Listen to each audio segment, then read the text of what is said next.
Hi, I'm Logan Hammerberg, and along with my partners Kendall Earn, Zach Britton, Ethan Hennessy, Morgan Keller, and Courtney Onder, we have created a documentary about Paris, France in the summer of 1968 and the decisive public demonstrations and riots that started there and spread all across France. What started off as college students protesting for education reform ended up as a countrywide riot involving over 1 million students, workers, and political activists, and almost completely halted the French economy. The vast riots and demonstrations took many shapes and forms, and lasted throughout the month of May until President Charles de Gaulle announced the dissolution of the National Assembly and called for a new legislative election. The impacts of the huge public demonstrations were widespread and affected not only France, but surrounding countries as well. Thus, the ultimate goal of this documentary is aimed at tackling the causes that sparked the vast demonstrations and uncovering the ultimate impact that they had on France itself and the world. On the night of May 13, 1958, French General Jacques Massu organized a coup d'etat of Algerian capital of Algiers. A coup d'etat is when a country takes land that is not theirs. This was referred to as the Algerian crisis. Many French officials were afraid that President René Cadi would give up on taking this new territory, which persuaded them to start the movement to put Charles de Gaulle into power. De Gaulle was the Prime Minister of France during Cadi's rule, and was popular among other French politicians to become the new president. Cadi, afraid that the country would spiral into a civil war, started talks with de Gaulle about becoming president. De Gaulle had a few conditions in place that would increase the power of his new presidency. He wanted to create a new constitution and be granted extraordinary powers during the first 6 months of his term. De Gaulle was voted into the presidency by the National Assembly on June 1, 1958. As promised, he was allowed to create his new constitution, in which he extended the term of the presidency to 7 years and dramatically increased the reach of the presidential power. De Gaulle was well liked by the French community during this time. In the 1960s, France was entering a period of stability. The economy was improving, and President Charles de Gaulle was a popular ruler. Despite all this prosperity, French citizens were able to pinpoint one flaw in their society. Many college students were critical of France's educational system. They argued that graduates struggled to find employment due to the outdated educational system. In 1968, several student demonstrations began popping up all over France, protesting the educational system. In many of these protests, the students were joined by the French workforce. Nearly 10 million workers, half of the French labor force, protested at some of the most popular universities in France. Since many of these protesters took off work during this time, the French economy nearly shut down. There was no mail, no banking, no transportation, and dwindling food. One of these protests took place at Nanterre University, where 2 previous French presidents and countless other prime ministers and other political officials attended. Needless to say, this is one of the most prestigious universities in all of France. However, after the 1968 student riots, it would be called Nanterre La Folle, or Mad Nanterre. On March 22nd, students invaded an administration building and held a meeting to discuss class discrimination and the bureaucracy that controlled the funding of the school. The administration called the police, and the students left after their wishes were published. After months of protesting, the administration at the University of Paris and Nanterre shut down the campus on May 2nd. On May 3rd, a protest at Sorbonne was broken up by police. Sorbonne was the most celebrated college in Paris at this time. It excelled in literature, language, civilizations, arts, humanities, and social sciences. Similar to Nanterre, students were still unhappy with the way their school was being run, so they decided to protest. These protests began peacefully on campus with a smaller group of students. Eventually, other protesters arrived to support their own causes. Some of these new protesters fought for the self-management of workers, decentralization of power, both political and economic, and a democracy that they could participate in from the grassroots. No one was fighting for the same reasons in Sorbonne. To combat the protests at Sorbonne, administration shut down classes and hundreds of students were arrested. This forced the thousands of protesters onto the streets of the Latin Quarter. This is where the rioting began. Nearly 400 people were injured in the riots, and half of them were police. Several hundred students were arrested and dozens were injured, according to History.com. On May 6th, the Nanterre University students met at the center of Paris for a 5-hour-long riot. These riots were in response to the police brutality shown in the Sorbonne riots. This was ignoring the fact that around 200 officers were injured during the riots as well. After Nanterre banned student demonstrations, and closed large sections of central Paris, students were forced onto the streets.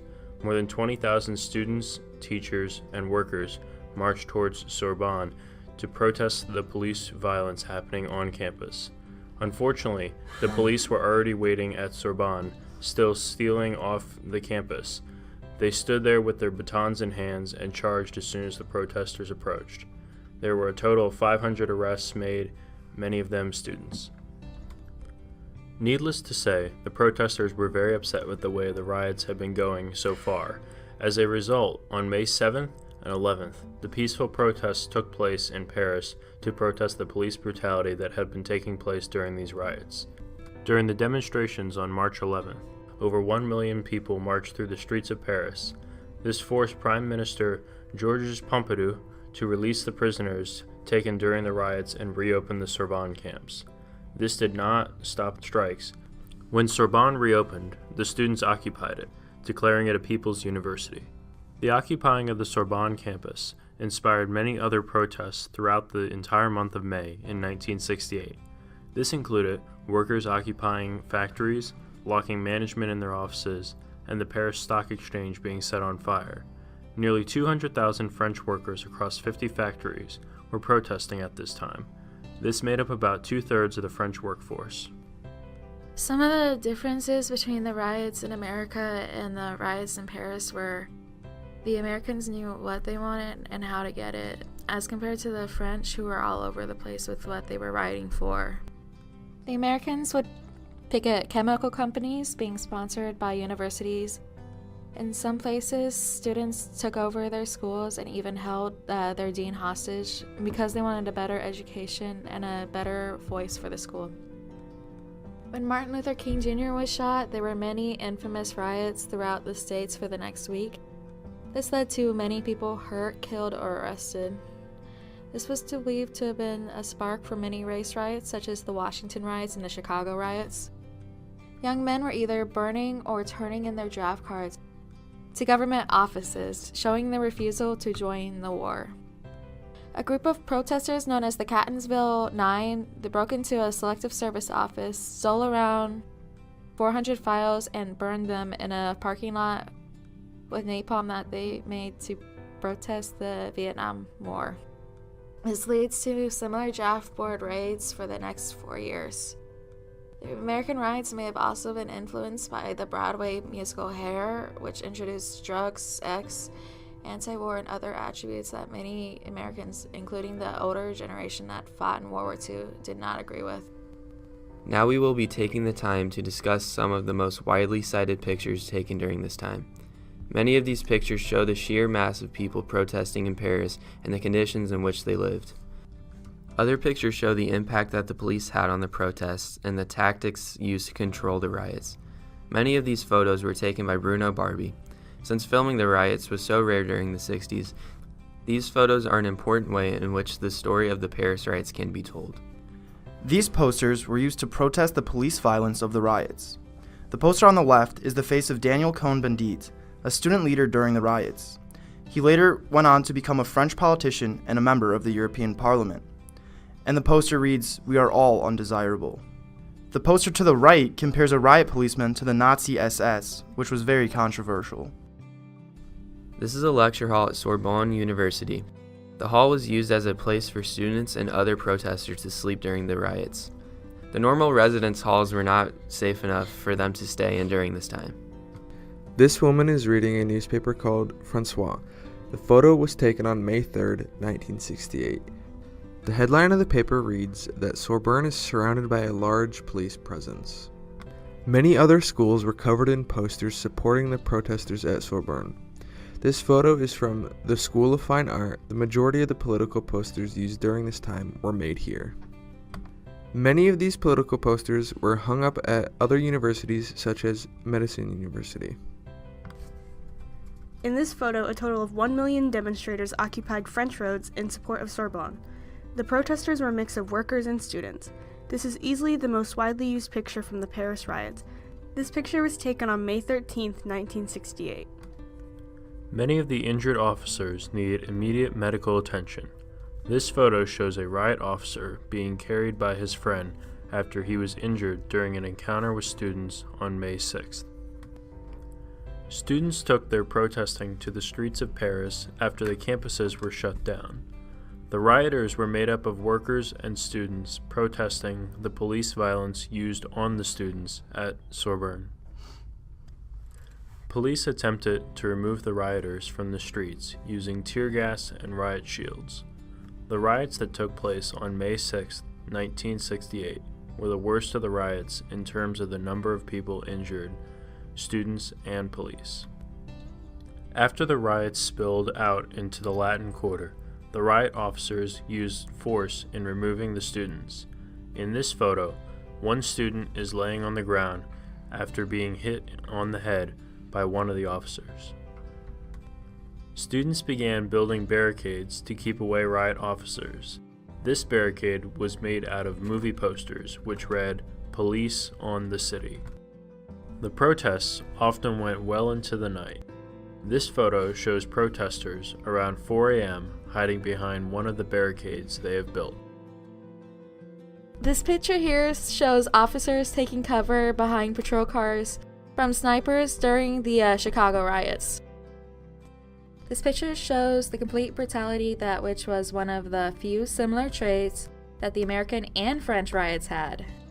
We are also going to show you some video that we found that shows the riots, the police brutality, and the damages done during the events of Paris 1968. This footage shows the protests after the Sorbonne riots spread to the Latin Quarter. The demonstrators were a mix of workers and students protesting for different reasons. The students were protesting against the educational system, and the workers were fighting for self-management. None of the protesters were rioting for the same reasons. This clip shows the tactics used by the riot police. Their tactics were not peaceful. Often tear gas, riot shields, and batons were used on the protesters.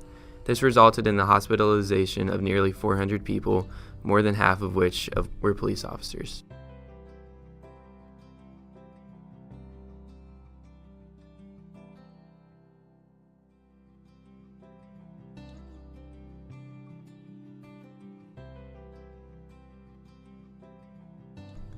The streets of Paris were damaged by the riots. Cars were flipped and smashed, buildings were broken into, and barricades were built to shield the protesters from the police. The rubble collected from the streets was often used to build these barricades. For instance, many were built using fallen light poles and flipped cars. Some were even made using the bricks that had been collected from different buildings.